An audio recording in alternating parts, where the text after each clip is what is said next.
de aplicar estas cosas, o si de repente tú dices que no eres capaz de poder aprender por internet, que de repente es complicado, que tú necesariamente prefieres trabajar con un paciente en la práctica, o que de repente estás ocupado, estás de turno, estás cansado, pues vamos a dejar estas limitantes, las vamos a dejar de lado.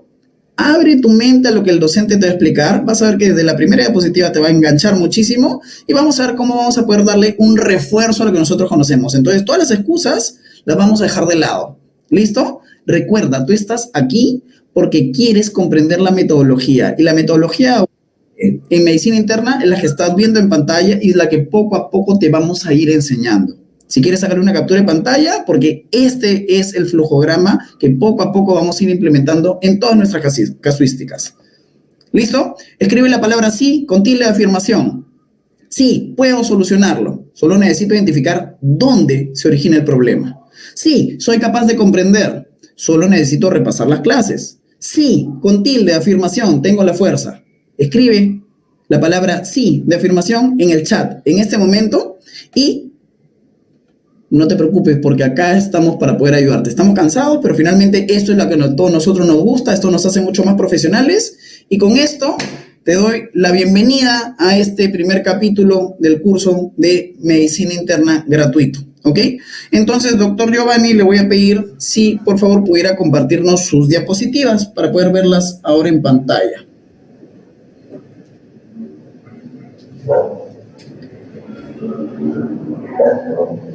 Perfecto, ¿ahí me escuchas? Te escucho muy bien. Listo, voy a compartir entonces la presentación. Excelente, muy bien, veo bastante sí, todo, perfecto. Les vamos a pedir que puedan interactuar con el docente porque esta sesión va a ser muy participativa. Listo, tenemos tu pantalla en este momento en transmisión. Vamos a quedarnos en el backstage. Si necesitas algo, nos avisas nada más. Claro que sí, Yares, muchísimas gracias. Hasta luego. Bueno, perfecto. Entonces, la idea el día de hoy, en vista que la temática es bastante extensa, es que nos vamos a enfocar principalmente en lo visual y los principales signos clínicos que un paciente cuando nos llega por urgencias con un cuadro de dificultad respiratoria nos puede manifestar y que tal vez a veces pasamos desapercibido y muchas veces esos detalles son los que nos permiten hacer un abordaje diagnóstico oportuno para ese paciente con dificultad respiratoria. Entonces, lo primero es cómo va a ser ese abordaje clínico de la disnea y seguramente ya muchos de ustedes han tenido la experiencia de recibir en su trabajo clínico pacientes con algún tipo de dificultad respiratoria.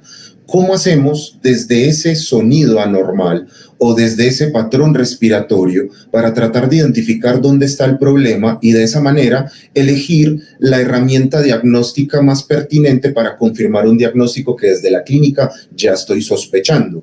Ese va a ser el enfoque principalmente el día de hoy.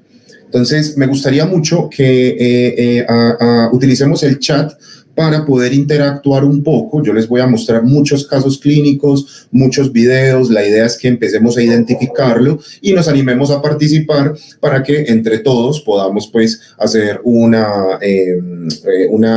que sea una experiencia mucho más llevadera y mucho más práctica. Bueno, lo primero es que quiero mostrarles estos pacientes y quiero que escuchen y vean cada uno de estos casos a ver qué es lo que se les ocurre. Entonces, como estamos hablando de disnea, una de las principales cosas es qué es disnea y cómo reconozco un paciente con disnea. En el caso del paciente de la izquierda, escuchamos un sonido estridente. Este es un motivo de consulta muy común. Hay muchas personas que escuchan esto y consideran que el paciente se está ahogando y ahí es donde empiezan a aparecer los problemas. Pero realmente el sonido que estamos viendo en el paciente de la izquierda es un estornudo inverso. No necesariamente implica un problema respiratorio grave y no quiere decir que el paciente se esté ahogando. Simplemente es un espasmo en el cual hay generalmente una irritación de la nasofaringe que produce este tipo de signo clínico. Entonces, por ese lado, ya podemos saber que es un paciente estable. Vamos con el paciente de la derecha. Es un paciente geriátrico. Lo vemos respirando. Miremos el tipo de respiración del paciente, miremos el abdomen, miremos el tórax. ¿Será que está presentando algún tipo de inconveniente? Realmente esta paciente, no, esta paciente está presentando simplemente una respiración agitada en su día a día normal, no tiene ningún problema respiratorio, así que no hay ningún inconveniente con esta gordita. ¿Qué pasa entonces con estos otros casos? Vemos ese golden, es un golden adulto, escuchemos la respiración.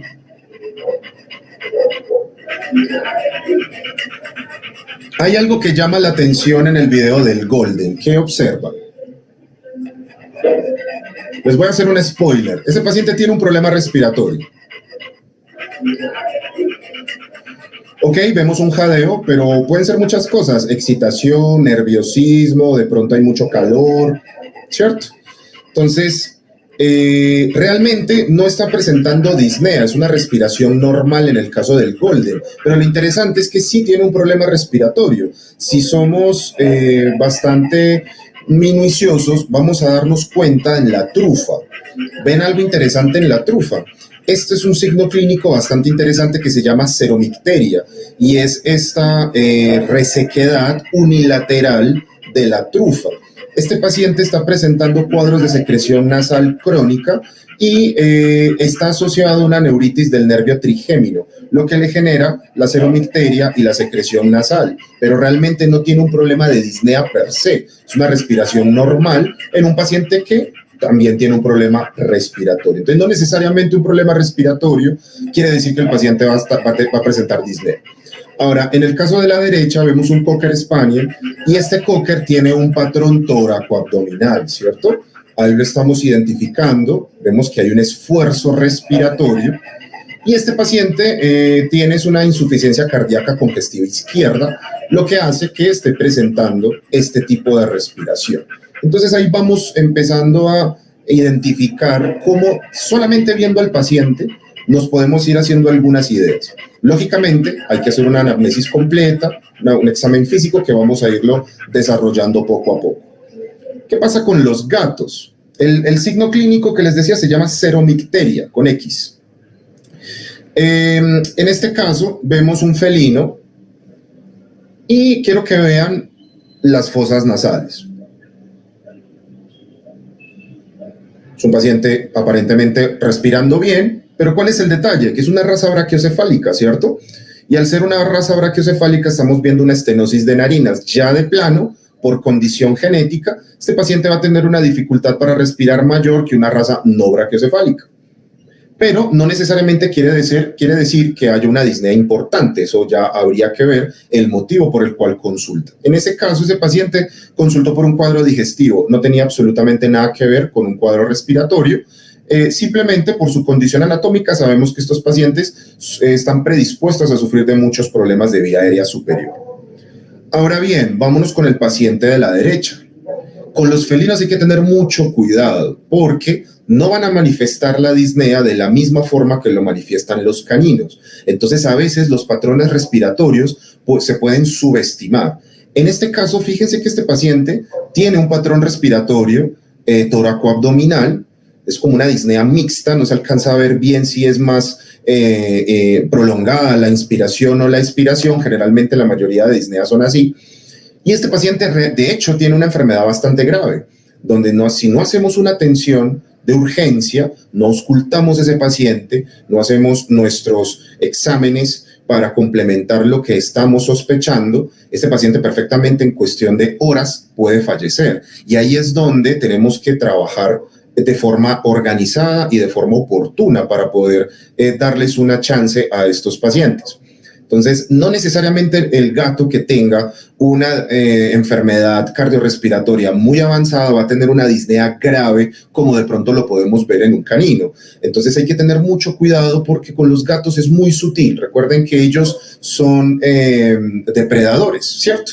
Entonces no van a manifestar ese estado de enfermedad, ese estado de debilidad como lo manifestarían otras especies. Entonces ellos suelen, digamos, como disminuir o ocultar o maquillar esos signos clínicos, aunque claramente este paciente tiene una dificultad respiratoria marcada. Ahora bien, ¿qué pasa con estos dos pacientes? En el caso de la izquierda, vemos un felino atento al medio, completamente con boca abierta, pero fijémonos en la parte toracoabdominal. No hay un movimiento anormal en esa parte, es netamente un patrón respiratorio torácico, pero vemos un gato jadeando. Y aquí hay una lección importante. Uno, el jadeo en los gatos casi siempre es anormal. Cuando ustedes vean un gato jadeando, hay que atenderlo de forma prioritaria, que eso me pasó con este paciente. Este paciente llegó a una cita no programada. Siempre que hay un paciente no programado, en la medida de lo posible, lo ideal sería hacer un triaje para poder clasificar estos pacientes y ver el orden de atención. E inmediatamente me avisaron que había un gato jadeando, fui a revisarlo e inmediatamente auscultarlo. Me di cuenta que todo estaba bien, era un gato estresado, tenía una hipertermia debido al mismo estrés y a la temperatura ambiental. No hubo ningún inconveniente, realmente iba para un proceso, una consulta que podía esperar, pues no había ningún inconveniente. Entonces, ese gatico tiene una respiración normal, pero no nos confiemos. Si vemos un gato jadeando, tenemos que atenderlo, tenemos que auscultarlo, tenemos que indagar qué está pasando, porque generalmente sí, cuando jadean, significa que hay un problema bastante grave. Entonces, ténganlo en cuenta. En cuanto al felino de la derecha, es la otra cara de la moneda. Si lo vemos de una forma muy macro, muy superficial, podríamos pensar que de pronto no tiene un problema tan grave, ¿cierto? Parece que está respirando como medio bien, pero aquí es donde los detalles cuentan. Miren, por ejemplo, la vía aérea superior, miren ese movimiento de las narinas, de toda la región de la trufa. Eso es aleteo nasal. Un aleteo nasal ya implica un tipo de disnea importante, un tipo de disnea inspiratoria. Ahora bien, veamos la parte toracoabdominal. Vamos a esperar que el video nuevamente, eso. Si somos detallistas, ahí vamos a ver que hay un patrón toracoabdominal, una respiración toracoabdominal. Ese gato tiene un problema grave. Tenemos que atenderlo pronto. Entonces, miren los dos contrastes. Un gato que llega jadeando y realmente no tenía un problema importante, y otro gato que sí tiene un problema, en este caso respiratorio. Este paciente tenía un edema pulmonar no cardiogénico agudo y presentaba una disnea sutil, aleteo nasal, aumento en la frecuencia respiratoria, utilizando la musculatura abdominal, que normalmente no debe ser así, ¿sí? Recordemos que el proceso de expiración es pasivo, en cambio la inspiración sí es activa. Entonces, cuando un paciente está presentando un esfuerzo abdominal para mantener ese patrón respiratorio, algo está sucediendo anormal. Bien, entonces tenemos que tener claro la definición, ¿no? Que esto es básico, disnea, dificultad para respirar, pero que puede aparecer durante el reposo o en situaciones de esfuerzo, en el que normalmente no debería haber una dificultad respiratoria importante. Entonces, es un punto a tener en cuenta. Y tengamos en cuenta también que la disnea como tal es un signo de enfermedad, no es un diagnóstico como tal. Hay muchas situaciones que pueden llevar a disnea y conforme vayamos avanzando vamos a darnos cuenta que no es exclusivo de un problema respiratorio o de un problema cardíaco. Entonces tenemos que tener en cuenta todos esos factores.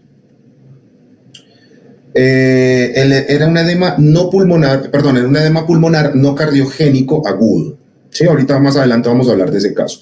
Bien, vamos a hacer un repaso rápido de la fisiología respiratoria porque entender esto nos va a permitir localizar dónde está la alteración del paciente y eso nos va a permitir tomar las decisiones en cuanto a pruebas de laboratorio, en cuanto a imagenología, para saber cómo puedo saber dónde está el problema de mi paciente y poder indicar un tratamiento específico y que pueda ayudarle al paciente a mejorar esa ventilación. Entonces, cuando hablamos de fisiología respiratoria, ese proceso respiratorio va a ocurrir principalmente, muy resumido, en tres partes. Lo primero, ventilación. Ventilación es todo lo que ocurre en la vía aérea, tanto en la vía aérea superior como en la vía aérea inferior. Es básicamente el transporte de esos gases en donde está el oxígeno, que pasa a través de la cavidad nasal, en donde está el sistema mucociliar, que se encarga de filtrar ese aire que ingresa hasta que llegue hasta los alvéolos. Esa es la parte de ventilación. Entonces tú puedes tener un paciente con disnea porque la parte de la ventilación se vio afectada, una obstrucción, una masa, un trauma, etc. Ahora bien, Ese es el primer paso, la ventilación, que el aire llegue hasta el alvéolo. Ese es el principal objetivo. Para que se dé el segundo paso, que es el intercambio gaseoso. Entonces, a través de la barrera hematoaérea y algo muy importante, el intersticio pulmonar, porque ese intersticio debe ser muy delgado para permitir la difusión de los gases desde el alvéolo hasta los capilares pulmonares y viceversa. Cuando algo afecta ese intersticio, entonces se engrosa en el proceso de inflamación, hay hemorragia, hay acumulación de líquido, todo eso va a afectar que se dé de forma adecuada el intercambio gaseoso. Entonces son pacientes que tú los puedes ventilar con un ambú, por ejemplo, en la urgencia, pero el paciente sigue desaturado porque su problema no es de ventilación, su problema es de intercambio gaseoso. Y ahí es donde tenemos que tomar una decisión. Tengo que utilizar un antiinflamatorio potente, tengo que utilizar un diurético, etcétera. La siguiente parte, una vez que ya se dio el intercambio gaseoso, y recordemos que aquí fundamental son los eritrocitos para poder fijar ese oxígeno y transportarlo al resto del sistema. Entonces, la tercera parte es el transporte de gases, y ese transporte de gases va a estar mediado por la hemoglobina principalmente. Entonces, un paciente que su sistema respiratorio esté funcionando normal, pero que por algún motivo tenga una anemia lo suficientemente importante, pues entonces también va a ser un paciente que va a tener un problema de oxigenación. Entonces, no es exclusivo de un problema de ventilación o de un problema de intercambio gaseoso. Tu paciente puede tener un problema de transporte de gases, ya sea porque el transportador, la hemoglobina, está alterada, o ya sea porque la perfusión está alterada. Y aquí es donde el sistema cardiovascular cumple un papel fundamental, porque una vez que ya se cargó de oxígeno ese eritrocito, tenemos que garantizar de que haga la circulación mayor para poder llevar ese delivery de oxígeno, se lo pueda aportar a los tejidos. Entonces ahí tenemos las tres principales partes: ventilación, intercambio gaseoso y transporte de gases. Hay pacientes que pueden tener un problema de estos tres, o hay pacientes que pueden tener dos de tres, o incluso los tres si es que el caso está muy grave. ¿Por qué es importante esto? Porque recordemos que hay dos tipos de respiración: la respiración externa, que es el intercambio gaseoso que todos conocemos entre el alvéolo y los capilares pulmonares, pero también hay una respiración interna, que es una vez que esos eritrocitos se cargaron de oxígeno en la circulación sistémica, le van a aportar a los tejidos periféricos, porque hay pacientes que pueden respirar aparentemente bien, pero están desaturados. Entonces el delivery de oxígeno falló, tenemos que indagar por qué. Y aquí es algo muy rápido que quiero que recordemos, y es la diferencia entre el metabolismo aerobio y el metabolismo anaerobio. Nuestras células están acostumbradas y están, digamos, diseñadas para trabajar con oxígeno. Esto ocurre en la mitocondria, recordemos la fosforilación oxidativa, y por cada molécula de oxígeno, entonces vamos a obtener, dependiendo de la lanzadera, una cantidad determinada de ATPs, o sea, energía. Pero en ese proceso de formar energía, precisamente pues para eso se consume el oxígeno, para formar energía, se producen sustancias de desecho. Entonces se produce dióxido de carbono, se produce agua y se producen radicales libres. Y aquí hay un punto importante, porque mientras que hay un metabolismo aerobio, esa cantidad de radicales libres se puede sopesar con los antioxidantes endógenos. Pero cuando pasamos a un metabolismo anaerobio, que es la mayoría de nuestros pacientes que tienen algún grado de disnea, entonces aquí el consumo de oxígeno se va a ver afectado porque precisamente hay una hipoxemia importante, y entonces las células tienen un mecanismo que les permite mantenerse funcionales a pesar de que tengan poco oxígeno. Lo hacen a partir de la oxidación de los carbohidratos. Se obtiene energía, se obtiene ATP, pero en una cantidad mínima, no es muy eficiente. Lo suficiente como para el paciente tratar de mantenerse estable mientras que pueda ser atendido y se pueda corregir la causa primaria de su disnea. Pero en el proceso se activan una serie de mecanismos fisiológicos en los cuales uno de ellos va a ser esta oxidación de carbohidratos. Entonces se produce energía, pero se produce mucha menos energía respecto al metabolismo aerobio. O sea, en promedio hablamos de 36 ATPs, mientras que en el metabolismo anaerobio apenas hablamos de 2 ATPs. Es muy poquito, y se va a producir una sustancia de desecho, el famoso ácido láctico. Entonces el ácido láctico es un parámetro que, conforme hay una hipoxemia y un metabolismo anaerobio, ese ácido láctico va a aumentar, y eso lo podemos ver reflejado en la medición del lactato, y eso también puede llevar a que el paciente se complique con una acidosis metabólica, lo que también va a afectar a su sistema respiratorio y se convierte en una serie de eventos desafortunados que van a llevar al fracaso respiratorio. Entonces, por eso hay que tener muy en cuenta que la mayoría de estos pacientes que llegan con disnea es probable que ya tengan algún grado de trastorno metabólico y hay una acumulación de ácido láctico que sería idóneo poderlo medir en la mayoría de pacientes que nos llegan a sala de urgencias. Por ende, se van a producir más radicales libres y estos radicales libres van a llevar a un estrés, pero ya no hablamos de un estrés físico general, que lógicamente el paciente está en un estado de alerta, sino también a nivel celular, que es lo que no vemos, el famoso estrés oxidativo. Y ese estrés oxidativo también tenemos que tenerlo en cuenta y también tenemos que, ojalá, formularlo, tratarlo para contrarrestar los efectos nocivos en nuestro paciente con dificultad respiratoria. Ahora bien, ya hablamos un poquito de ventilación, intercambio gaseoso, perfusión, perfecto. O sea que esta parte cardiorrespiratoria la tenemos clara, pero no es lo único. Para que esto se adapte a las condiciones metabólicas del paciente, hay unos sensores que son los quimiorreceptores, los cuales van a estimular al sistema nervioso central y le van a decir, mira, este paciente está presentando una disminución en el oxígeno arterial o este paciente está mostrando un aumento en el dióxido de carbono arterial. El sistema nervioso se va a encargar de manejar ese proceso y tomar la decisión adecuada. Necesito aumentar la frecuencia respiratoria del paciente, necesito disminuirla, voy a aumentar la profundidad de la respiración o por el contrario voy a hacer que la respiración sea más superficial. Entonces aquí el sistema nervioso cumple un papel fundamental en el momento de la regulación cardiorrespiratoria para tratar de procurar la mejor oxigenación de ese paciente en la medida de lo posible.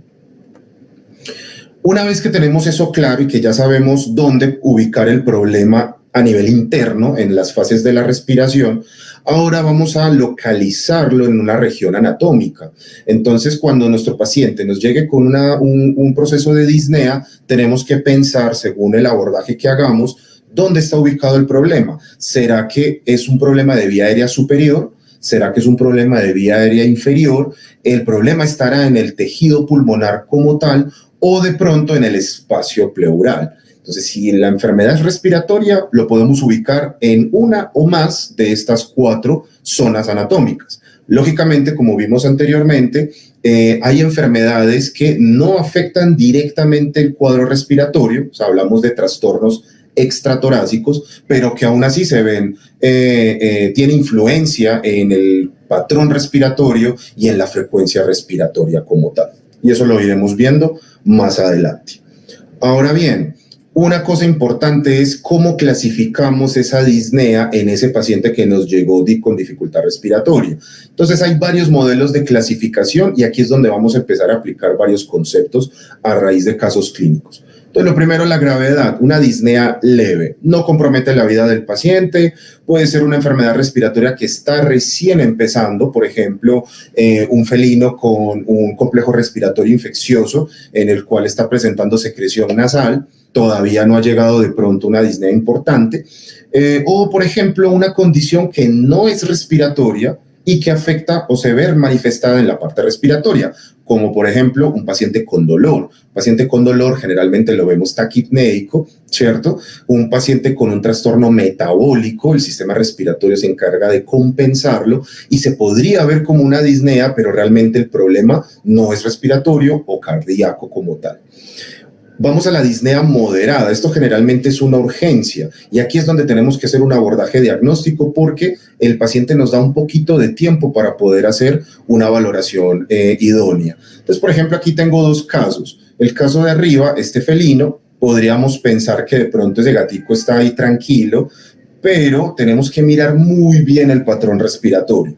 Ven que se apoya, para que pueda ventilar de forma adecuada, se apoya en los movimientos del abdomen para poder mantener un estado de oxigenación lo más viable posible. En este caso, este paciente tiene una neumonía, de hecho, pero no nos está llegando con una condición, digamos, crítica. Sin embargo, por los movimientos respiratorios, por físicamente cómo vemos al paciente, su estado de ánimo, sabemos que hay un problema. ¿Qué tenemos que hacer? Auscultar y seguir indagando en el cuadro respiratorio.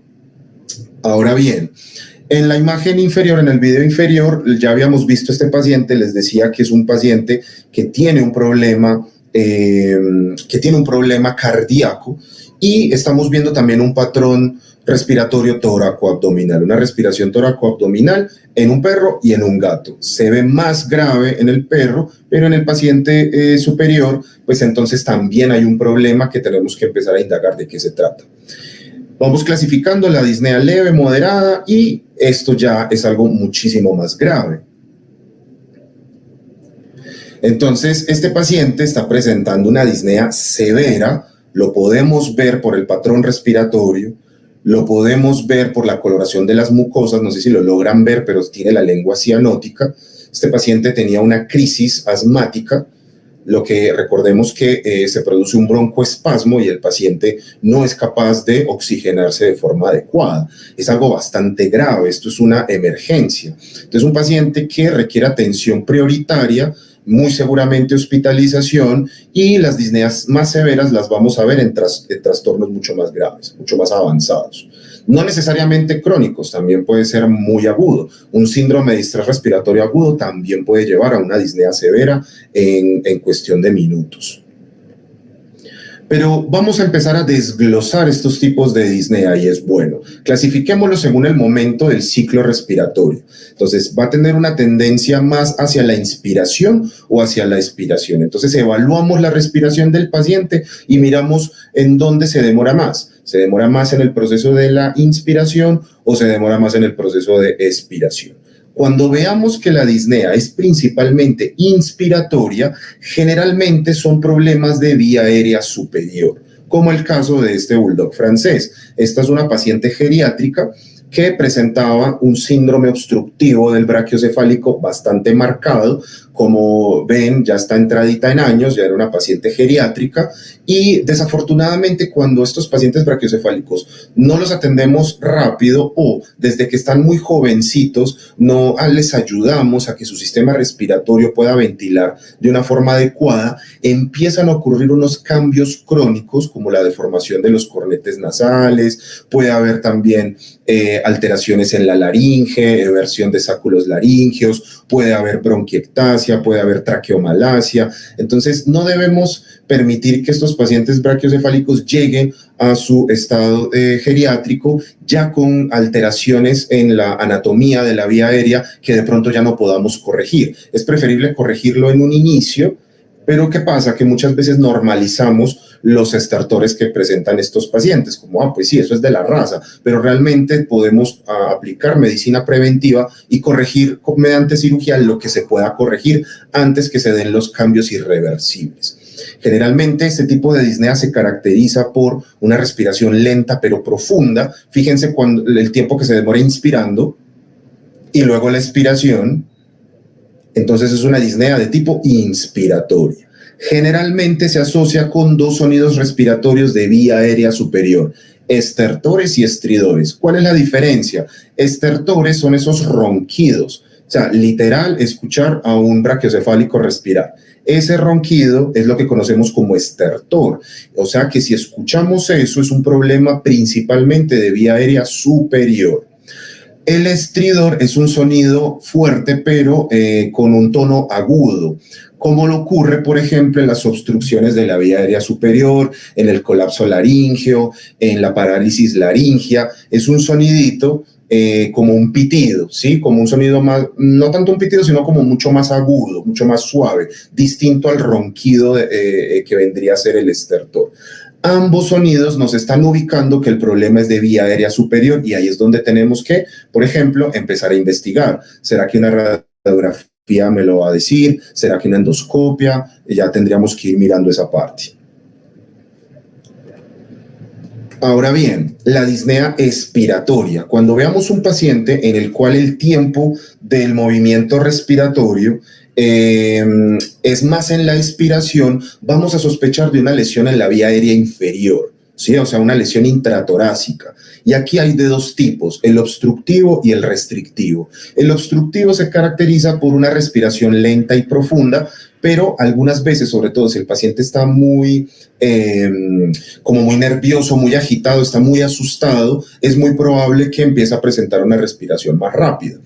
Aquí lo que sucede es que el flujo expiratorio está disminuido. Generalmente es un problema a nivel intratorácico. Por ejemplo, un muy buen ejemplo de una disnea expiratoria de tipo obstructivo va a ser, por ejemplo, el asma felino. Este paciente tiene una crisis asmática leve en donde hay un broncoespasmo, ¿cierto? Entonces hay una broncoconstricción y eso va a disminuir la cantidad de oxígeno que llega hacia la región de los alvéolos y por ende sacar ese aire, debido a que el diámetro de la vía aérea está disminuido, hay un mayor, eso se llama resistencia al flujo.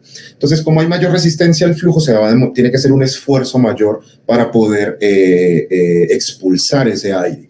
Y ahí es donde podemos auscultar otro sonido que es muy importante detectar y son las sibilancias.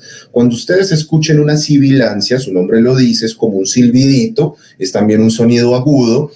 Lo que deben pensar internamente es que ese paciente, su vía aérea se ve disminuida, va a estar disminuida, ¿sí?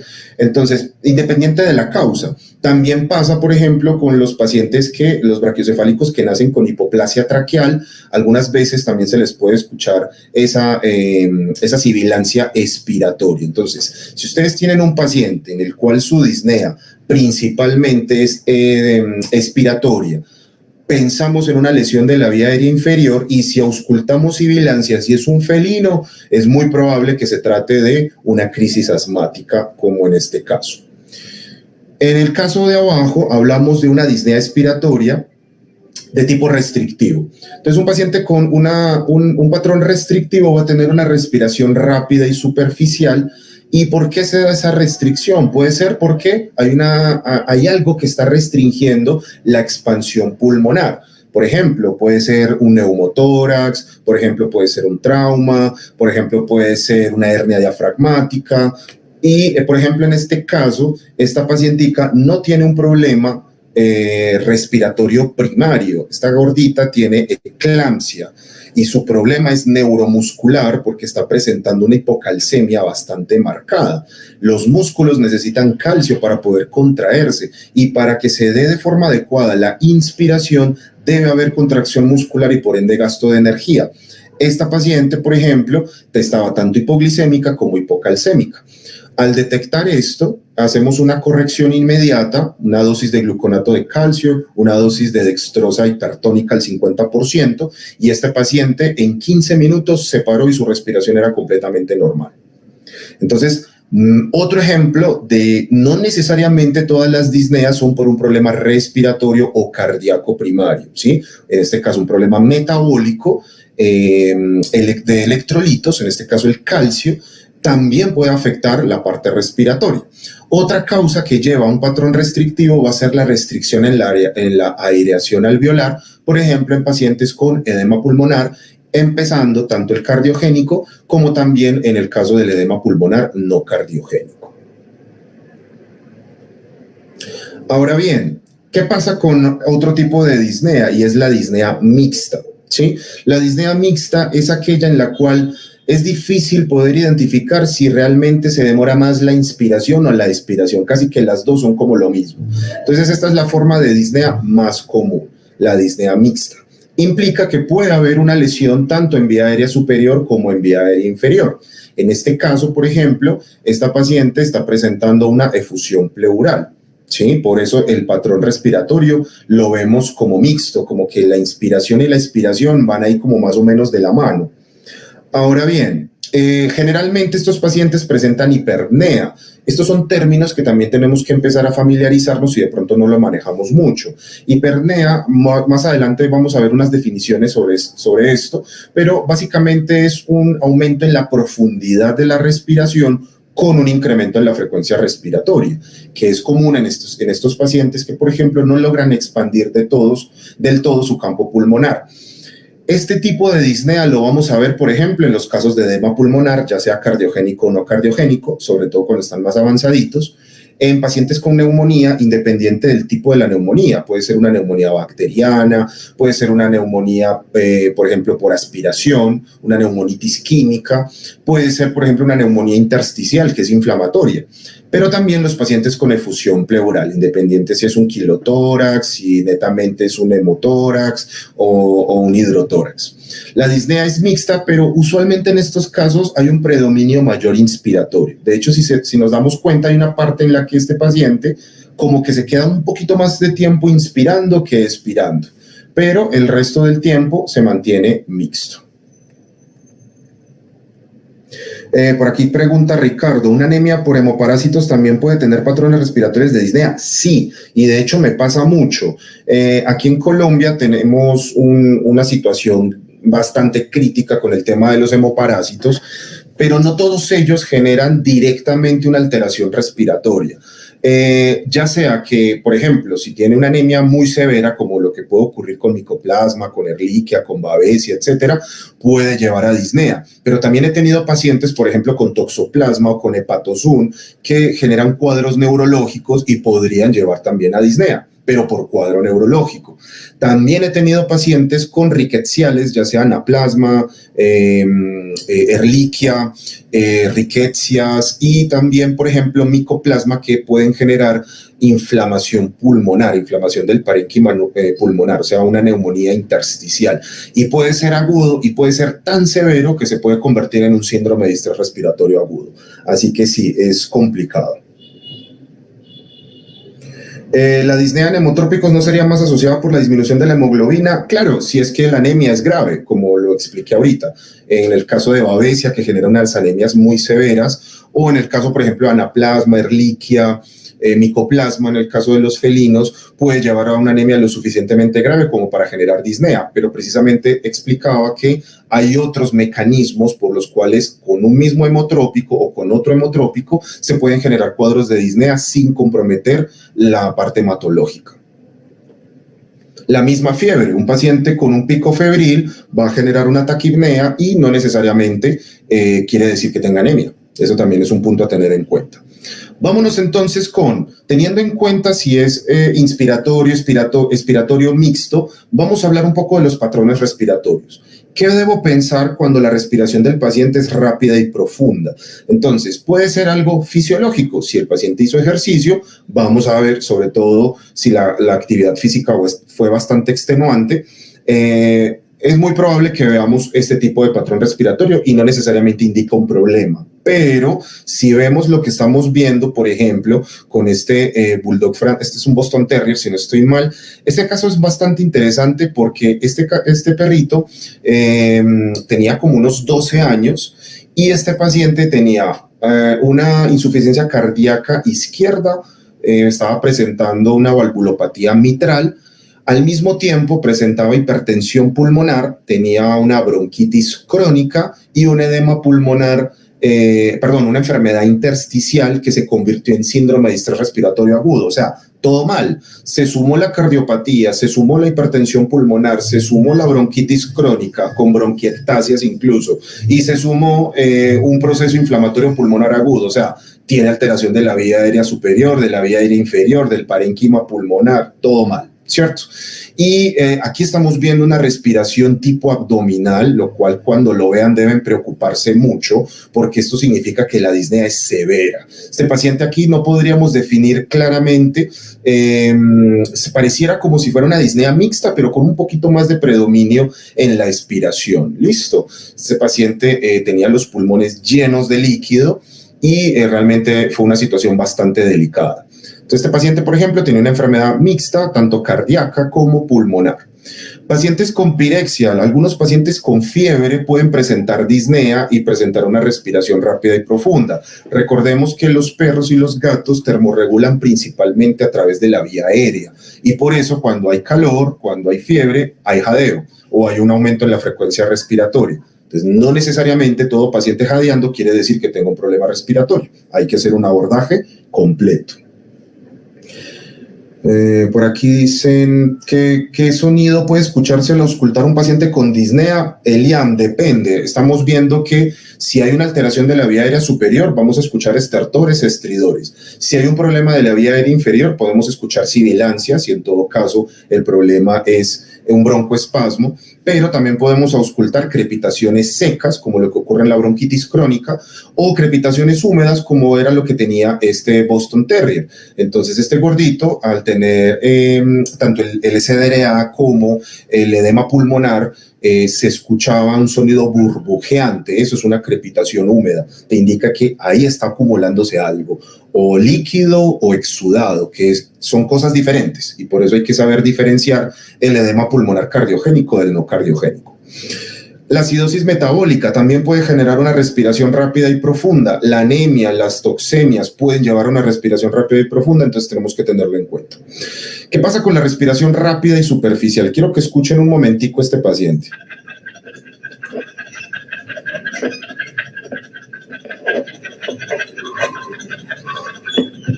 Si a ustedes les llega ese paciente bulldog francés adulto con ese sonido respiratorio y ese patrón respiratorio, ¿tiene disnea? Sí. ¿Es una disnea inspiratoria, expiratoria o mixta? Debido al aumento en la frecuencia respiratoria es muy difícil determinar como tal, entonces sería una disnea mixta, ¿cierto? Y si es mixta, entonces es un patrón rápido y superficial.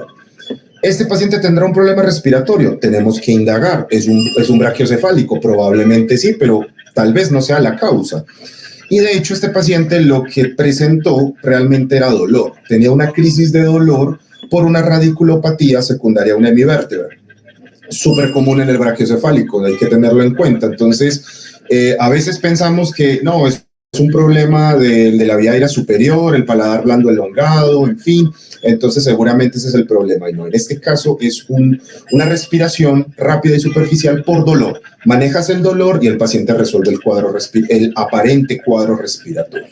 Pacientes con fibrosis pulmonar, como los West Highland Terrier, que están predispuestos a desarrollarlo, también puede tener este tipo de respiración. Y pacientes con efusiones también podrían presentar esto. ¿Qué le pasó al paciente de arriba? Ya lo comentamos. ¿Tuvo resolución? Desafortunadamente no, aunque lo sacamos de dos crisis. Una de un edema pulmonar cardiogénico. La segunda fue un edema pulmonar no cardiogénico inflamatorio, y la tercera cuando ya se agudizó con el síndrome de distrés respiratorio agudo. Son pacientes de ventilación mecánica y el paciente no logró estabilizarse con esa parte y pues desafortunadamente falleció. El resto de pacientes sí se estabilizaron de sus respectivos cuadros. Bien, pasemos a las respiraciones lentas, porque generalmente asociamos disnea con respiración rápida, pero en la respiración lenta y profunda también hay alteraciones. Por ejemplo, este cruce de labrador geriátrico estaba presentando una parálisis laringea. Entonces, pacientes con colapso traqueal, colapso bronquial, cuerpos extraños en la vía aérea, parálisis laringea, hemiplegia, etcétera, pueden desarrollar una respiración lenta y profunda compatible con este tipo de cuadros. Y en algunos casos también se pueden auscultar estridores. Ahora bien, el paciente con los pacientes que tienen una respiración lenta y superficial podría ser, por ejemplo, una alteración del sistema nervioso central o un problema compensatorio metabólico, pacientes con alcalosis metabólica, pacientes con alteraciones del sistema nervioso central. Este Schnauzer tuvo un trauma cervical por un ataque de un congénere. No lo logró perforar. Al inicio pensábamos que de pronto había comprometido la tráquea, pero de hecho no. De hecho, el problema era que se intensificó una discopatía cervical, lo que le generó una tetraparesia, y esa tetraparesia estaba afectando la inervación de los músculos respiratorios. Fíjense que prácticamente no se ve el movimiento de la parrilla costal, ¿cierto? Entonces, tenemos que tener eso también muy en cuenta, porque el hecho de que no esté respirando agitado no quiere decir que no tenga disnea. Estos pacientes, incluso este paciente cuando le hice gases arteriales, estaba presentando una acidosis respiratoria, por lo mismo que estaba hipoventilado. Entonces, son pacientes que tenemos que darle soporte y que la parte respiratoria se estaba afectando por un trastorno neurológico primario.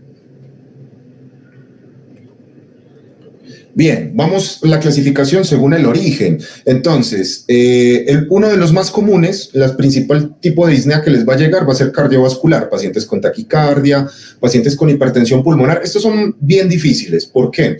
Porque no tienen un sonido claro. Puede que de pronto ni siquiera tengan un soplo. Perdón, eso. Puede que ni siquiera le ausculten un soplo, de pronto algún sonido anormal respiratorio, tal vez una crepitación seca, tal vez un aumento de los sonidos broncovesiculares, pero los pacientes con hipertensión pulmonar pueden pasar totalmente desapercibidos y llegarte con disnea. La única forma de poder evaluarlo es si de pronto en la radiografía no ves alguna alteración en los patrones radiográficos primarios. Algunas veces se puede ver el patrón vascular, es sugerente de hipertensión pulmonar, o pacientes con una cardiopatía avanzada también pueden tener hipertensión pulmonar, como es el caso de este Cocker Spaniel. Este Cocker tenía su enfermedad cardíaca, pero ya estaba presentando criterios de hipertensión pulmonar, que eso requiere una medicación específica, ¿sí? Obviamente hay que hacer una ecocardiografía y poder determinar si es candidato o no. Pacientes con arritmias, sobre todo taquiarritmias, son más comunes que las bradiarritmias, pero ambas pueden generar disnea y el problema es eléctrico. Entonces son pacientes que también sería bueno, si tenemos un equipo de multiparámetros, conectarlo y evaluar el electrocardiograma para poder evidenciar este tipo de trastornos. Pacientes con hipotensión sistémica, sobre todo en felinos. Recuerden que los gatos, cuando están en un estado crítico, no compensan como los perros. Ellos inmediatamente te hacen la triada de la muerte, que es bradicardia, hipotermia e hipotensión. Si tu gato tiene esas tres, todo mal. Entonces hay que tratar de evitar que llegue a esa triada y poderlo sacar antes que colapse.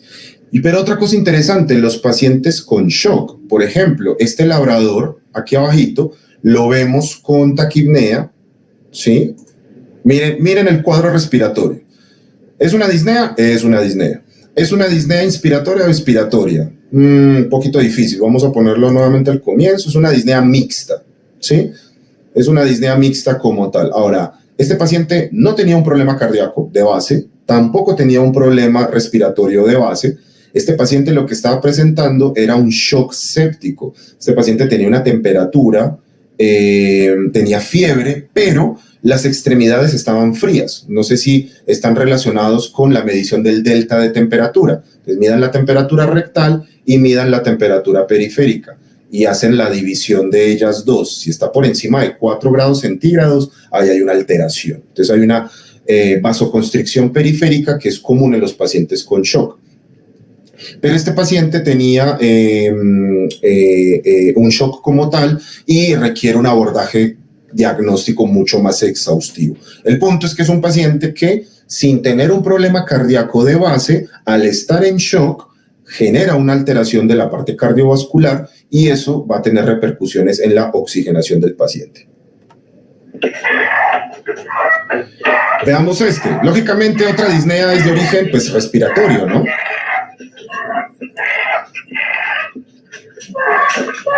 Eso que están escuchando ustedes ahí lo podemos considerar como estridor. Este paciente tiene un colapso laríngeo, una alteración de la vía aérea superior. En la urgencia es difícil porque estos pacientes están muy estresados, generalmente están hipertérmicos, a punto de entrar en golpe de calor. De hecho, este paciente ya estaba entrando en golpe de calor. Y son pacientes que están demasiado ansiosos, demasiado asustados, lo cual también va a llevar a una mayor alteración en la oxigenación y eso puede intensificar la disnea. Entonces son pacientes que tenemos que atenderlos de forma oportuna. Por aquí dicen, ¿cuál es la prueba gold estándar para el diagnóstico de hipertensión pulmonar? Pues lo que más rápido tenemos a la mano es la ecocardiografía, ¿sí? Triada de la muerte era bradicardia, hipotermia e hipotensión. Ahora bien, problema respiratorio puede ser una neumonía, un edema pulmonar, ojo, no cardiogénico, tiene otras causas, y no se trata con diuréticos, hay que tener eso en cuenta. Fibrosis pulmonar, neoplasia pulmonar, trauma torácico, torsión lobar, neumonía bacteriana, síndrome respiratorio agudo, etc. Si la causa o el origen es neurológico, entonces son pacientes que van a tener algún trastorno primario, convulsiones, estupor, una lesión medular, una meningoencefalitis, trastornos neuromusculares. Ya les había contado del paciente de arriba, el Schnauzer, que debido a esa lesión cervical, entonces estaba afectando la parte respiratoria, pero este paciente inferior, ahí lo vemos que está presentando como un patrón tóraco-abdominal, ¿sí? Con una respiración rápida.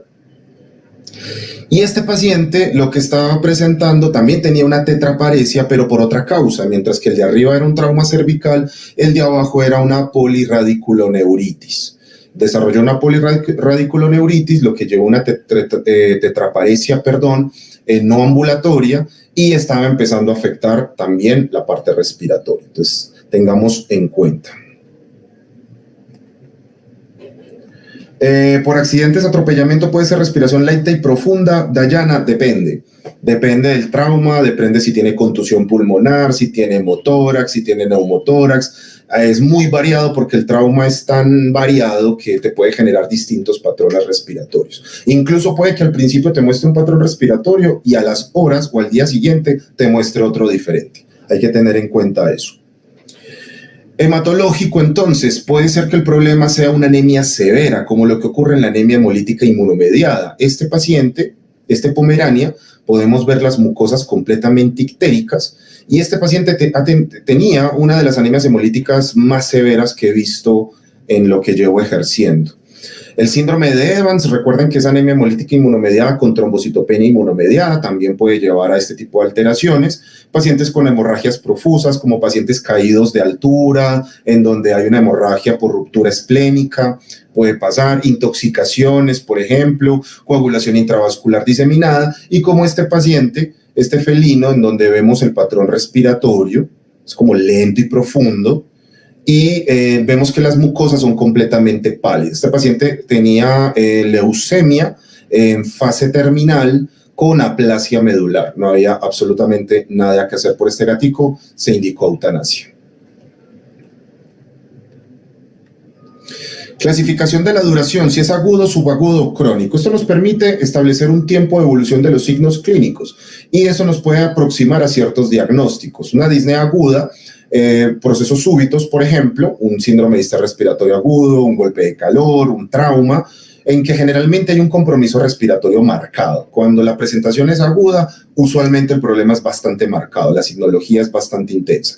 Cuando es una disnea subaguda, en la cual hay una rápida evolución, por ejemplo, este paciente tiene una rinitis bacteriana que con el paso de los días se puede convertir en una neumonía bacteriana. De hecho, este paciente tenía un micoplasma respiratorio que llevó también a que se complicara con neumonía en un lapso de 5 a 7 días más o menos.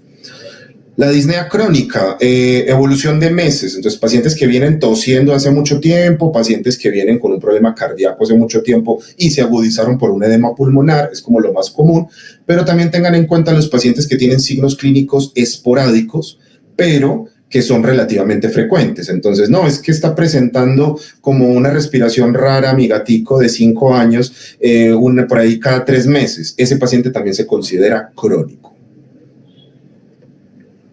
Bien, para ya ir finalizando, entonces, aquí hay unas definiciones bastante claras para que podamos empezar a utilizar la terminología correcta. Rápidamente me voy a ir como con las principales, le pueden tomar un pantallazo, no hay ningún problema, para que lo empiecen a aplicar en su terminología clínica. Taquipnea, todos sabemos que es taquipnea. Oligopnea, entonces hay una disminución global de la ventilación pulmonar caracterizada por una respiración lenta y superficial. Distinto a la badipnea. Entonces, en la badipnea vamos a tener una respiración profunda con un aumento en la amplitud de los movimientos respiratorios. La hipernea, un aumento en la profundidad de la respiración, pero con un aumento en la frecuencia respiratoria. La apnea, hablamos de una parada patológica del ritmo respiratorio en donde al menos deben haber pasado 20 segundos. Bradipnea, simple disminución de la frecuencia respiratoria. Ortopnea, que es sumamente importante. Ortopnea, el paciente evita posicionarse en decúbito porque tiene una dificultad para respirar acostado. Entonces, generalmente van a estar en decúbito esternal o incluso en cuadripedestación, dependiendo si es un canino o es un felino. La polipnea es una respiración rápida y profunda, pero aquí el problema no es respiratorio. Aquí el problema es compensando un problema metabólico, como lo que ocurre, por ejemplo, en la acidosis metabólica con alcalosis respiratoria. Y la ciclopnea se refiere a que es un paciente que persiste en un patrón patológico determinado en el tiempo. Ahora bien, ¿qué me interesa de todos esos términos? Que se aprendan ortopnea, y más que la definición, que es importante, es también más importante aún saberlos identificar, saberlos ver. Entonces, aquí vemos dos claros ejemplos de ortopnea, pero que se manifiestan distinto en un canino y en un felino. Entonces, miremos este pointer. Este pointer está presentando un patrón tóraco-abdominal, vemos una abducción de los miembros, vemos cómo estira el cuello, esa cara de angustia para poder respirar. Esa es la posición clásica de ortopnea. Si ustedes ven esto, ese paciente tiene una disnea severa, es prioritario, es un paciente que hay que atenderlo ya. Este paciente tenía una enfermedad pulmonar intersticial con edema pulmonar no cardiogénico agudo. Incluso cumplía con criterios de síndrome de distrés respiratorio agudo. En el caso de la derecha, miren que con el felino es un poco más sutil aquí porque este paciente está jadeando y ya está jadeando con una pigmentación. Miren la lengua, ya tiene una coloración medio cianótica, ¿sí? Y fíjense que prefiere mantenerse en decúbito esternal. En los gatos es muy difícil que los vean como en la posición de ortopnea de un perro. Casi siempre los van a ver como una esfinge. Y muchas veces ni siquiera jadean. Tienen una respiración con boca cerrada y aún así están en ortopnea. Entonces es más difícil identificar esta posición en los felinos debido a su condición, su temperamento. Bien, rápidamente, recuerden, la auscultación respiratoria no es solamente medir la frecuencia respiratoria y ya. Eso es lo último que deberían hacer. Deberían poner el fonendoscopio en puntos estratégicos para que sepan qué están escuchando. Lo ideal es que partamos al tórax como en una especie de cruz, para que tengamos 4 cuadrantes. Una región cráneo-dorsal, cráneo-ventral, caudo-dorsal y caudo-ventral. Todo paciente que llegue con disnea a la clínica debemos auscultar mínimamente en esos 4 puntos, tanto en el hemitórax izquierdo como en el hemitórax derecho. ¿Por qué? Porque si tu paciente tiene una efusión pleural y el líquido por gravedad cae abajo y usted auscultó arriba y escuchó los sonidos respiratorios normales, no tiene problema respiratorio. Y mentiras que sí, los sonidos respiratorios estaban atenuados en la región ventral. O por ejemplo, en los pacientes con neumotórax o los pacientes con hernia diafragmática, me ha pasado, o con contusión pulmonar, que auscultas el hemitórax izquierdo y se escucha perfecto, y luego vas al hemitórax derecho y no se ausculta nada. ¿Cuántas veces hacemos esa valoración completa de la auscultación en un paciente que llega por urgencias? A veces se nos olvida y muchas veces solamente con el sonido y la clínica del paciente y de pronto algunos datos de anamnesis podemos ubicar dónde está el problema. Entonces tenemos que practicar mucho lo que es la auscultación. Les dejo también esta tablita de resumen de los signos clínicos dependiendo de dónde esté ubicado el problema. Si el problema es de vía aérea superior, podemos escuchar estridores, estertores, disnea inspiratoria es más común. Si hay compromiso de la laringe, vamos a tener la disfonía, generalmente intolerancia al ejercicio, jadeo excesivo, hipertermia, secreción nasal, dependiendo del cuadro. Vía aérea inferior, crepitaciones, ya sean secas o húmedas, disnea, que generalmente es mixta, o a no ser que sea un asma felino en donde vamos a tener una disnea expiratoria, sibilancias, intolerancia al ejercicio y tos seca. Parénquima pulmonar, crepitaciones lo mismo, pueden ser secas o húmedas, disnea mixta, generalmente son pacientes con hipoxemia, intolerancia al ejercicio, puede o no haber tos productiva dependiendo del tipo de lesión pulmonar. También puede ser que los sonidos estén atenuados, como ocurre, por ejemplo, en un paciente con una contusión pulmonar, en un paciente, por ejemplo, con torsión lobar, en un paciente con una neoplasia importante en el parénquima pulmonar, que generalmente en algunos casos puede haber hemoptisis. ¿Listo? Cuando vean hemoptisis, hay que tomar una radiografía a ese paciente, lo más probable es que tenga una lesión importante a nivel del parénquima pulmonar, generalmente neoplasias. En el espacio pleural, aquí cambia la dinámica, puede que los sonidos estén atenuados, no escucho bien, y si no escucho bien el sonido respiratorio me indica un problema. Suele ser una disnea mixta, pero también tirando con mayor predisposición a la inspiración. Son pacientes con hipoxemia, intolerancia al ejercicio, generalmente con polipnea y en algunos casos puede haber fiebre, pero no siempre. ¿Listo? Sí, habíamos dicho en el inicio de la charla que íbamos a hablar principalmente del abordaje clínico, no vamos a hablar de terapéutica. La terapéutica la vamos a ver principalmente en la parte premium, en donde hablemos de las urgencias respiratorias y el abordaje completo de cada una de estas áreas, de cómo se maneja un problema de vía aérea superior, de vía aérea inferior, de parénquima pulmonar y de espacio pleural. Por cuestión de tiempo no nos da para hablar todo, ya que es un tema bastante amplio. Abordaje diagnóstico, entonces rápidamente, anamnesis completa, ¿sí? En la urgencia, recuerden que la urgencia cambia la dinámica, la anamnesis es lo más básico que nos permite orientar al paciente. El examen físico general, entonces miro las mucosas, el tiempo de llenado capilar, la temperatura, el patrón respiratorio, palpación abdominal, etcétera. La auscultación cardiorrespiratoria es supremamente importante y aquí es donde necesitamos entrenarnos, necesitamos saber cómo se escucha un soplo, necesitamos saber cómo se escucha una arritmia, cómo sé si el soplo es sistólico o es diastólico, cómo diferencio una crepitación húmeda de una crepitación seca, cómo sé si el paciente no se le escuchan los sonidos respiratorios, si es anormal o no. Todo eso requiere un entrenamiento en esa área y es algo que he visto mucho que hace mucha falta, entrenarse en auscultación. ¿Qué prueba?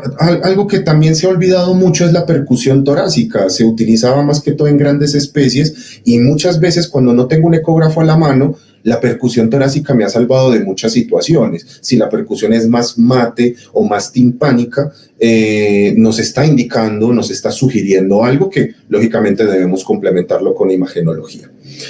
Básico, en todo paciente crítico, en todo paciente que ingresa por urgencias, al menos un hemograma. El hemograma nos va a aportar mucha información. De hecho, el día de mañana vamos a hablar sobre eso, sobre cómo vamos a exprimir la información que nos puede aportar el hemograma como tal. La bioquímica sérica la adaptamos dependiendo del paciente, dependiendo si es un canino, si es un felino, la edad, etc. Básico, todo paciente con un cuadro que se sospeche de disnea, al principio no sabemos el origen, dentro del abordaje diagnóstico está realizar imagenología. Y lógicamente lo que más utilizamos es la radiografía de tórax. Sin embargo, si el paciente está estable, hágale la radiografía, no hay ningún problema. Pero si tu paciente está crítico y tiene una disnea moderada a severa, no es recomendable que le tomes radiografías en ese momento. Para eso necesitas auscultar, indagar en el paciente y tener claros cuáles son las principales patologías en las urgencias cardiorrespiratorias para que las sepas identificar. No esperes que la radiografía te dé el diagnóstico. Muchas veces, y desafortunadamente pasa, que por tomarles una placa, el paciente está con disnea, hay que posicionarlo, lo pongo en decúbito external o peor aún, decúbito lateral o peor aún, lo pongo en decúbito dorsal para tomarle una vista ventrodorsal, el paciente se te muere, ¿sí? Entonces, si tienes forma, si de pronto no tienes un ecógrafo a la mano, porque actualmente prefiero muchísimo la ecografía en urgencias respiratorias que la radiografía, una no reemplaza a la otra, las dos se complementan muy bien. Necesitas generalmente hacer las dos, pero yo con un ecógrafo puedo diagnosticar todas las principales urgencias respiratorias, una efusión pleural, un neumotórax, contusión pulmonar, hasta a veces incluso una hernia diafragmática, tú puedes, edema pulmonar cardiogénico y no cardiogénico, todo eso lo puedes diagnosticar con un ecógrafo. Y muchas veces la radiografía no te muestra lesiones que el ecógrafo sí. Por ejemplo, miren este caso, esta es una vista ventrodorsal, parece que no hay un patrón bronquial muy leve, difuso, pero si le pongo el ecógrafo veo un montón de líneas B. Eso me indica que ese paciente tiene acumulación o de líquido o de exudado.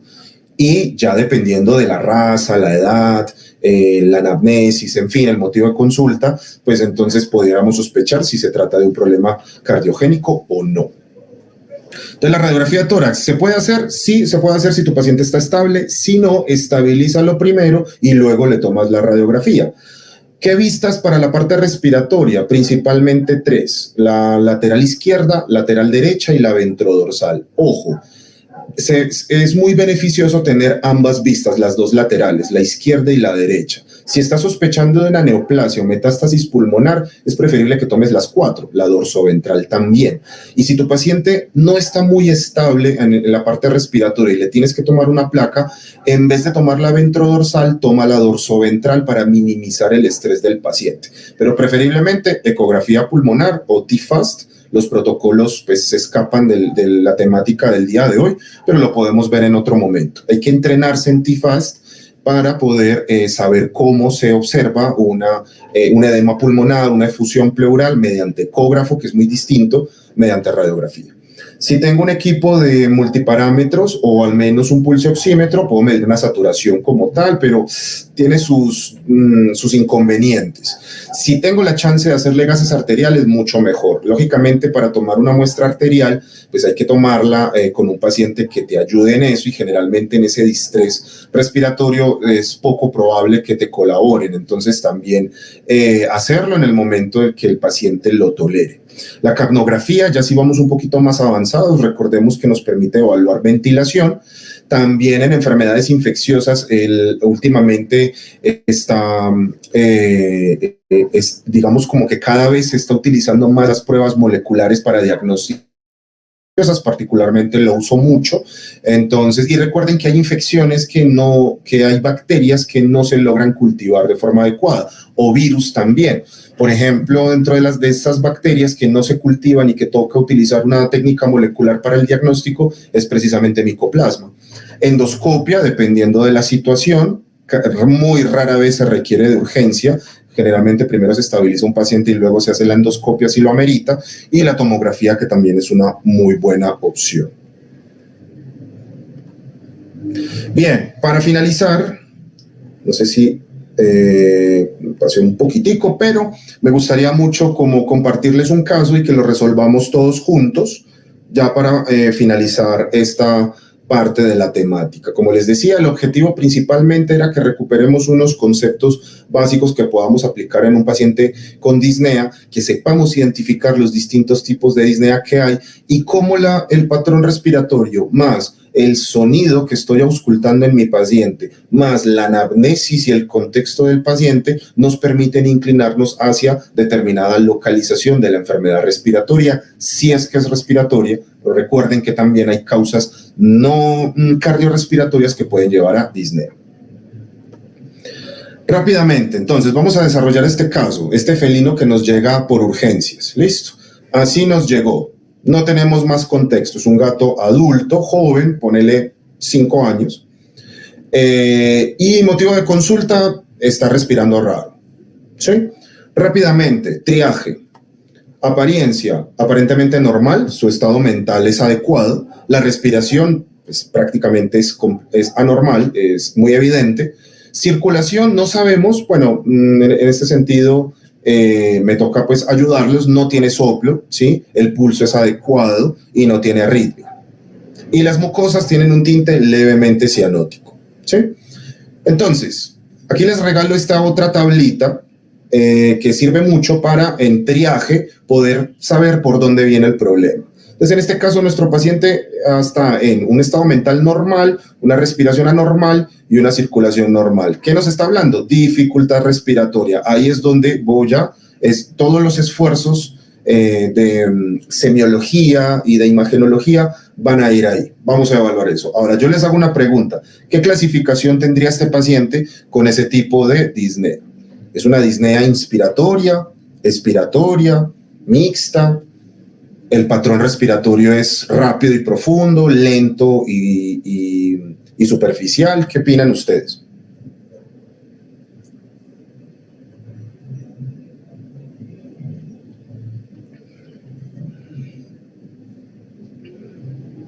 Bueno, por cuestión de tiempo, vamos a avanzar rápido. Entonces, esto es un paciente con una disnea severa, ¿sí? Este paciente tiene una posición de ortopnea, esto es una disnea severa. Por ende, como es severa, en la clasificación del triaje es una emergencia. Este paciente, si no lo atienden rápido, se les va a morir. Es un paciente nivel 1, código rojo, en el cual requiere una intervención de emergencia. Rápidamente hacemos el ABC de la urgencia, ¿sí? De una, vía aérea, está permeable, es un paciente que respira, no tiene obstrucción respiratoria, por ese lado estamos bien. B, breathing, entonces el patrón respiratorio es un patrón tóraco-abdominal, ¿sí? Es una disnea mixta, ¿ok? Con una respiración rápida y profunda, o sea, nos está indicando que hay un problema de vía aérea inferior. Aquí viene la clave, la auscultación. No estamos ahí, no lo tenemos ahí, pero ¿qué nos dice el que lo evaluó? Les dice, tiene sonidos atenuados, sonidos respiratorios atenuados. Su frecuencia respiratoria es mayor a 40 respiraciones por minuto, claramente está jadeando, y tiene una saturación del 89%. Eso, súper bien. Por aquí dicen es una urgencia mixta, rápida y profunda. Perfecto, estamos aplicando todo lo que hemos visto. Súper bien, Sara. Ahora bien, vamos a la parte de circulación. ¿Cómo están las mucosas? Levemente cianóticas. Su tiempo de llenado capilar es de 3 segundos. Tiene una frecuencia cardíaca de 200 latidos por minuto, ¿sí? Pulso conservado, ¿sí? El pulso es adecuado. La temperatura 38, ¿ok? Y el delta de temperatura 2.8, o sea, está dentro del rango normal. Entonces parece que esa parte está estable. Ahora bien, de disfunción, la parte neurológica, el estado mental es un paciente alerta. De hecho, era un paciente que la manipulación era bastante difícil. Aquí lo estamos oxigenando quietico, mientras que le hacemos el abordaje definitivo. La postura prefiere mantenerse en decúbito external. Las pupilas, podemos ver que hay una midriasis bilateral, pero los reflejos están conservados. Eso es un paciente que no tiene un estado mental alterado, ¿sí? Básicamente todo se segmenta que el problema es respiratorio. Como ya llegamos a esa conclusión con la valoración primaria, ahora viene la pregunta, ¿dónde creen que está ubicado el problema de este gatico? ¿Será la opción A, la opción B, la opción C o la opción D? ¿Qué opinan ustedes, queridos colegas?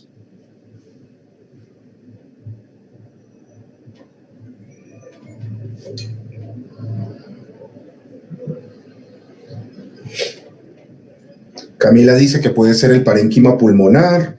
Luana piensa que puede ser el espacio pleural. Santiago piensa que de pronto es parénquima pulmonar. Gisela piensa que tal vez sea un problema de vía aérea inferior.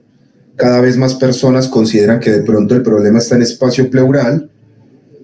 Uy, miren qué interesante. Hay muchas opiniones mixtas. Lo que sí es que casi, mejor dicho, nadie piensa que de pronto sea... no, por ahí sí. Bautista piensa que de pronto es un problema de vía aérea superior. Entonces tenemos ahí varios criterios, ¿no?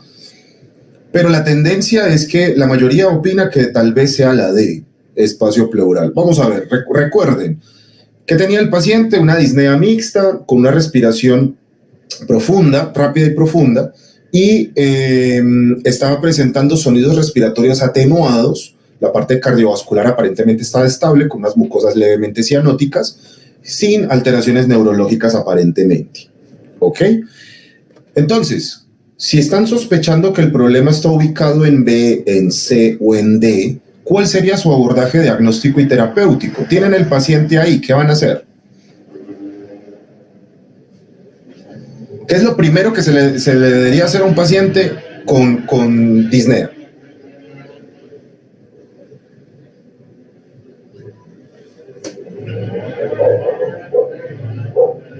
A ver.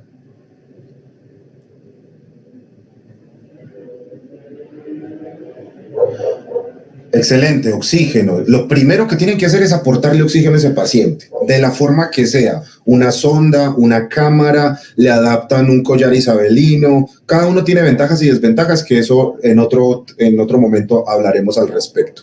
Pero hay que aportarle oxígeno, ¿cierto?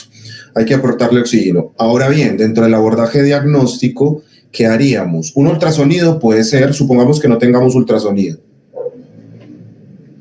Y supongamos que no tuviéramos radiología, que hay algunos que toca trabajar así. A mí me ha tocado también. Ahora mi ecógrafo es como mi segundo estetoscopio. Pero si no tenemos imagenología, ¿cómo podemos llegar al diagnóstico de este paciente? ¿O cómo podríamos hacer un abordaje como tal? Estabilización, oxígeno, hemograma, intubar, percusión. Bien, la percusión en este paciente es completamente mate. TFAST puede ser. Si a este paciente lo posicionan ventrodorsal para una radiografía, se muere. Pilas con eso. Bueno, les voy a mostrar. Este paciente, después de estabilizarlo y todo el tema, se le hizo entonces una radiografía de tórax. Ahora quiero que vean la placa.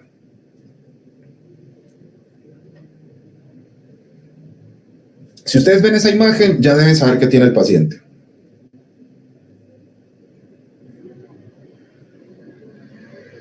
A ver.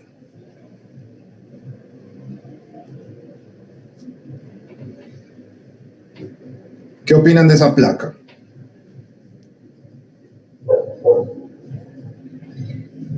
Perfecto, efusión pleural, fácil. Hay retracción lobar, ¿sí? El pulmón está completamente colapsado, se pierde el detalle de la silueta cardíaca, es una placa compatible con efusión pleural. No tengo equipo de ecógrafo, no tengo equipo de rayos X. ¿Qué debo hacer en un paciente que me disnea con sonidos respiratorios atenuados? Toracocentesis. No tengo cómo confirmarlo con una imagen, no importa, punción, no me sirve para diagnóstico y me sirve para tratamiento. Este paciente tenía claramente una efusión pleural. Ahora bien, a este paciente le servirían diuréticos.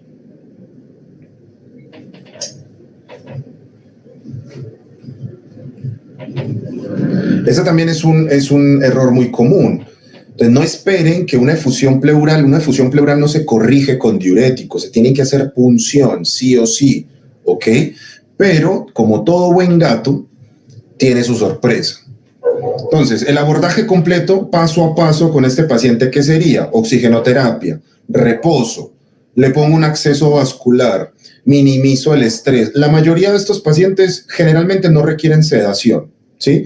Ya están tan mal que la punción la haces directamente, rasuras, haces la desinfección adecuada, puncionas y generalmente no ponen problema, ¿ok? Muy pocas veces requiere sedación. Ahora bien, toracocentesis, necesitas un pericraneal, una extensión de venoclisis, una llave de 3 vías, una jeringa grande, un recipiente en donde vas a depositar el líquido que vas extrayendo, y ojo con esto, porque muchas veces pasa que drenan esos tórax y no mandan a analizar el líquido. Ahí es donde tienen casi que el diagnóstico. Muchas veces, no siempre aporta el diagnóstico como tal, pero sí ayuda mucho en el abordaje diagnóstico. Entonces, todo líquido que saquen, sea del pericardio, de la pleura, del peritoneo, de donde sea, mándenlo a analizar. Siempre un tubo seco y un tubo lila. ¿Listo? Y con eso lo mandan a analizar. Y eso les va a ayudar muchísimo en el abordaje diagnóstico. Ahora bien, ¿qué debo hacer después de haber drenado ese tórax y que el paciente clínicamente esté respirando mejor y la disnea haya cedido? Hay que tomar una placa después de la punción, porque muchas veces nos vamos a encontrar sorpresas, ¿ok? La fluidoterapia en estos pacientes sí hay que hidratarlos, solo que hay que manejar unas tasas muy bajitas, preferiblemente con bomba de infusión si es que lo tienen disponible. 10 a 20 mililitros kilo día puede ser suficiente. Si estas efusiones son constantes y te toca estar drenando varias veces, ahí es donde se cumple el criterio para considerar implementar un tubo a tórax. No, hay que puncionar sin miedo. A lo mucho, si de pronto el pulmón se expande, puedes lesionar con la agujita una zona determinada del parénquima pulmonar, pero eso no representa mayor problema para el paciente. Por el contrario, se van a ver muy beneficiados por la punción. Entonces, no se asusten tanto por esa parte. Ahora bien, miren la placa después de haber drenado el tórax. Entonces, ya vemos una radiografía como más parecida a lo normal, pero aquí hay algo adicional. Para terminar, este paciente, déjame ver si de pronto podemos, esta zona de acá, vemos broncogramas aéreos. Este paciente en esta región, en el lóbulo craneal, cráneo ventral, estamos evidenciando patrón alveolar, así es. Broncogramas aéreos normalmente no los vemos. Este paciente fuera de la efusión pleural tenía un edema pulmonar. Ya lo que habría que determinar es si es cardiogénico o no cardiogénico. Entonces, por eso, pilas. Pasa mucho en los gatos. Tiene efusión pleural, listo, drenen el tórax, pero siempre tomen una placa después de haber hecho la toracocentesis porque se van a encontrar sorpresas. Es muy común que el gato haga efusión pleural y edema pulmonar al mismo tiempo, distinto a los perros. Generalmente el perro te hace efusión pleural y ya, o edema pulmonar y ya. Raras veces, aunque también sucede, pueden suceder las dos al tiempo. Entonces, este paciente, fuera de haber hecho el abordaje de la toracocentesis, tenemos que indagar en el tipo de edema pulmonar a ver si requiere terapia con diuréticos o si requiere una terapia con corticoides. ¿Listo? Bueno, queridos colegas, espero que la información les haya servido bastante. Traté de que fuera muy práctico, muy puntual, mucho caso clínico. Lógicamente faltan mucho tema por abordar, pero la idea era darle unos tips bastantes puntuales acerca del abordaje de este tipo de pacientes. Para finalizar, los dejo con esta frase: no toda disnea quiere decir que la enfermedad es cardiorrespiratoria. Muchas veces sí, pero como vimos en varios de los videos, hay condiciones metabólicas, neurológicas, hematológicas que pueden llevar a disnea sin necesariamente ser un problema cardiorrespiratorio primario. Espero que les haya servido mucho la información y estoy a su disposición para cualquier duda. Muchísimas gracias, doctor Giovanni. Encantadísimo con la ponencia que nos acabas de dar. Como siempre, magistral. Quedan muchísimos temas para poder profundizar aún más todavía. Yo les preguntaría a los médicos qué fue lo que más les gustó de la clase de hoy. ¿Ok? Por favor, si fueran tan amables de escribirlo en el chat, les agradeceríamos bastante. Y de esa manera nosotros vamos a estar al tanto de qué cosas podemos ir mejorando y sobre todo qué cosas podemos seguir mostrándoles a ustedes para poder enfatizar en su aprendizaje. Nosotros tenemos un regalito, era lo que les habíamos prometido. Al finalizar esta sesión, a los grupos de WhatsApp les van a estar llegando este documento, ¿ok? Es un documento de consulta en PDF, lo pueden descargar, lo pueden imprimir. Acá van a ver tipo de sonido respiratorio, sus características y qué patologías estamos asociando, ¿ya? Entonces, con esto ustedes van a poder profundizar en su abordaje clínico cuando tengan pacientes con problemas respiratorios. Listo.